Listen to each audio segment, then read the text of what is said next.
Spectrum Educart, you are with Shashikant Mishra.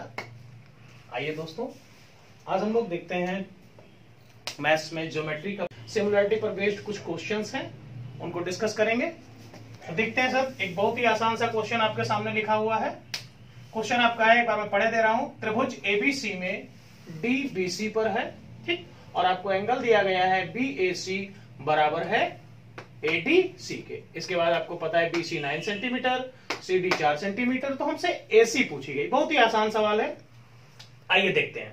ठीक, अब देखिए आप लोग क्या करेंगे। हम लोग क्या करते हैं भाई, सबसे पहले तो जो कहा गया वो करने का प्रयास करेंगे। हमसे कहा एक ट्रायंगल है एबीसी, तो हम लोग बना देते हैं। ठीक है भाई, एक त्रिभुज हमने बना दिया एबीसी।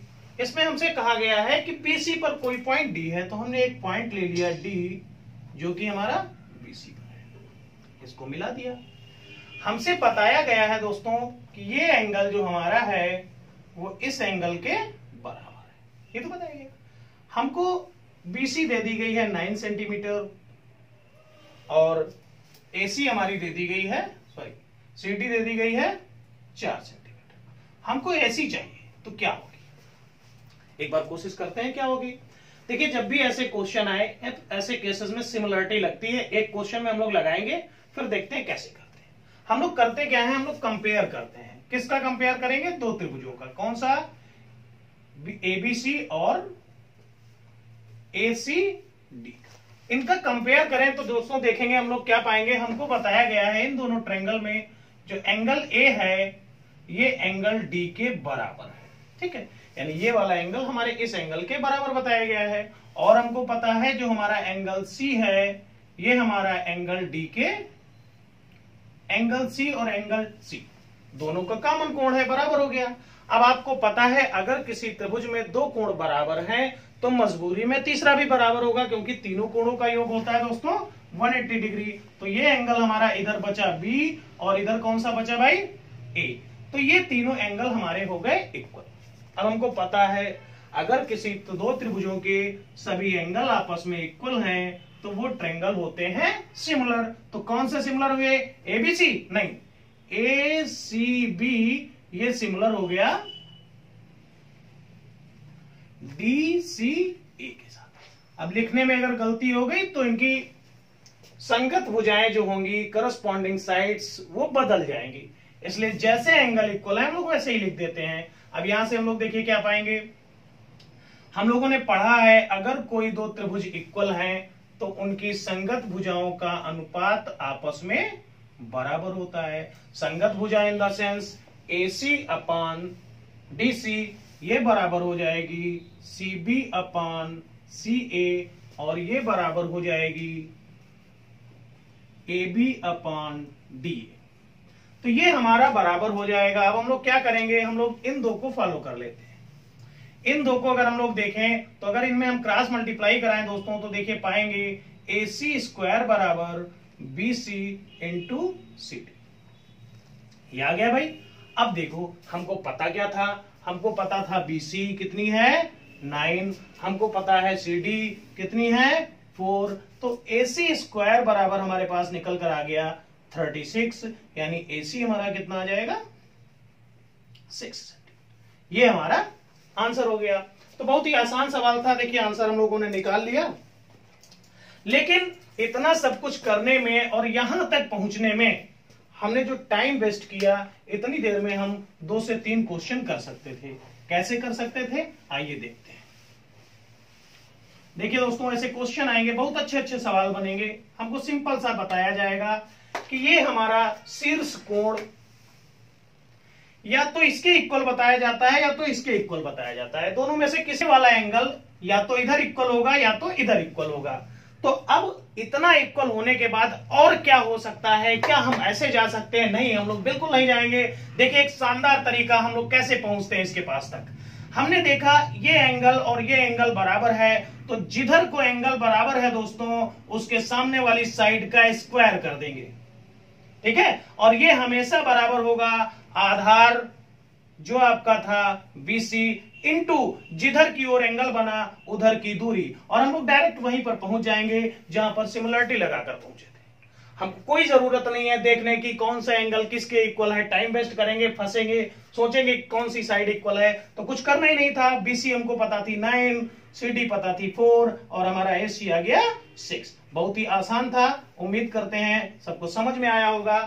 ठीक है भाई, तो जिसके सामने जो साइड इक्वल है उसके सामने वाली साइड का स्क्वायर, एंगल के सामने वाली साइड का square is equal to base into जिधर की ओर एंगल बना वो दूरी। ठीक है, उम्मीद करते हैं आपको समझ में आया होगा। अगर समझ में आया तो एक सवाल और देखते हैं भाई। आइए दोस्तों एक और सवाल देखते हैं। देखिए फिर से वही सवाल है। त्रिभुज एबीसी में डीबीसी पर है, एंगल बीएसी बराबर है एंगल एडीसी के। एसी पता है हमको, सीडी पता है, लेकिन अब हमको बीसी चाहिए। तो क्या निकल कर आएगी देखते हैं एक बार फिर से।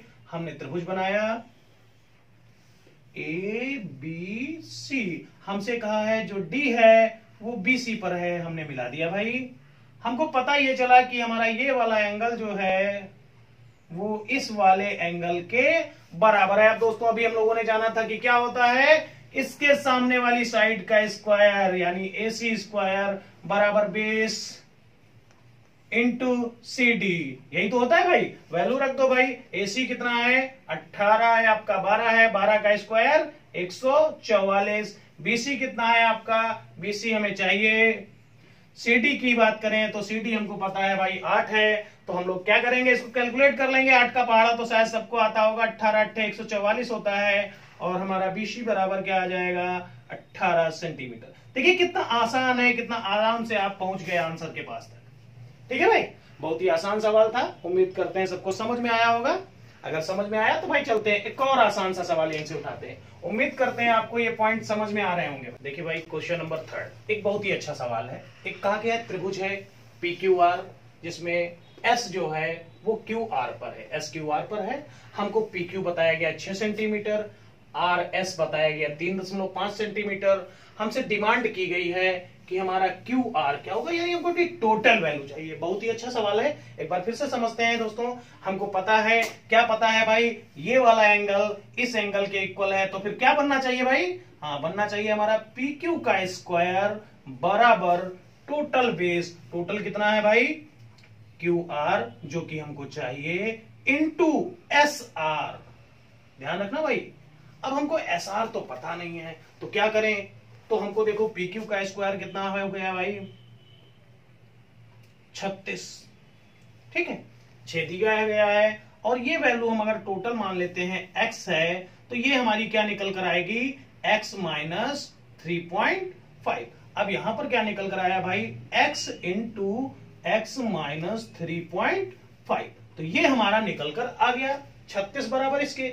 अब क्या होगा, अब अगर इसको हम लोग सॉल्व करने जाएं तो देखिए हमारा एक द्विघात समीकरण बन जाएगी, जिसको सॉल्व करना थोड़ा सा क्रिटिकल हो सकता है, लेकिन कोई बात नहीं, इसी के लिए हमारे पास विकल्प होते हैं। देखिए दोस्तों हम लोग विकल्प का कैसे सदुपयोग करते हैं। अगर मान लो यहां पर हम 10 रखेंगे तो 10 में से 3.5 अगर माइनस करेंगे तो 6.5 गुणा करेंगे, आपका निकलकर 65 आएगा, जबकि बराबर में तो 36 ही है।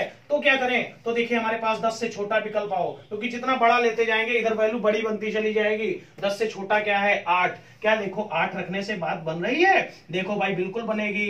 यहां पर आएगा 8 और 8 में से 3.5 घटाएंगे तो बचेगा 4.5। गुणा किया तो देखिए 36 बराबर हो गया 36। तो दोस्तों क्या आंसर आया, 8 इज द राइट आंसर। हम लोग बिल्कुल ऐसे करेंगे, लेकिन ऐसे सवालों के लिए हम लोग विकल्प का भी इसके साथ साथ प्रयोग कर लेंगे, तो हमारा बहुत ही आसानी से आंसर निकल आएगा। ठीक है भाई, चलिए एक और सवाल देखते हैं। उम्मीद करते हैं बात आपको समझ में आ रही होगी। आइए दोस्तों एक और क्वेश्चन, एक बहुत ही अच्छा सवाल फिर से हम लोग डिस्कस करते हैं। देखिए हमको बताया गया त्रिभुज एबीसी में डी हमारा एबी पर है। ठीक, एंगल सी, ये एंगल इधर की ओर बराबर है। तो जब बराबर है तो आगे की कहानी तो हमको पता ही हो चुकी है। अब क्या होती है भाई, इसके सामने वाली साइड का स्क्वायर यानी बीसी का स्क्वायर, ये हमारा किसके बराबर होगा, एबी के स्क्वायर। और कौन सी दूरी भाई, सॉरी एबी इंटू जिधर की ओर एंगल बना वो दूरी, ये बराबर हो जाएगा। अब भाई वैल्यू रख दो। भाई बीसी की वैल्यू हमको पता है कितनी है 8, 8 का स्क्वायर कितना होता है 64 बराबर। अब ये देखो हम क्या कर सकते हैं, इधर हमारे पास है A B into B D. तो अगर हम लोग टोटल को x मानेंगे तो ये क्या निकल कर आएगा भाई x माइनस 12। तो ऐसे दो फैक्टर करने हैं हमको यहां पर जिनका डिफरेंस 12 हो, तो सॉल्व नहीं करेंगे, सॉल्व करेंगे टाइम वेस्ट हो जाएगा। आपको पता है 16 के फैक्टर क्या होते हैं भाई, बताओ भाई जल्दी। 64 के 16 चौके 64, यानी हम लोग इसको क्या लिख सकते हैं 16 इंटू 4, और 4 देखो भाई क्या है 16 माइनस 12 है, बात बन रही है। इट मींस हमारा x कितना हो गया, x हमारा हो गया 16 सेंटीमीटर के बराबर। अब x हमारा 16 का मतलब वैल्यू नहीं आ गई भाई, ए बी आ गया, और ए बी देखिए रेशियो में कितना था, ए बी 16 है, यानी 4 बराबर अगर 16 है तो आपका 1 बराबर क्या निकल कर आ जाएगा 4। हमको चाहिए एसी, देखिए एसी रेशियो में कितना है 3, तो 3 बराबर कितना हो जाएगा 12, यानी एसी बराबर आपका निकल कर आ जाएगा 12 सेंटीमीटर। देखिए बहुत ही अच्छा सवाल था, बहुत आराम से आप लोगों ने सॉल्व कर लिया। दोस्तों उम्मीद करते हैं आज का कॉन्सेप्ट आपको समझ में आया होगा। देखिए ज्योमेट्री का एक बड़ा रोल है एसएससी में, ठीक है, और हम लोग आज हमने बस कोशिश की है थोड़ा सा एक आपसे जुड़ने की कोशिश करेंगे, आगे और अच्छे अच्छे वीडियो लेकर आएंगे, पूरा टॉपिक हम आपके साथ ज्योमेट्री डिस्कस करेंगे अच्छे से, और उम्मीद करते हैं आपको ये वीडियो समझ में आया होगा, अच्छा लगा होगा, ठीक है। थैंक यू, फिर मिलेंगे एक नए कॉन्सेप्ट के साथ।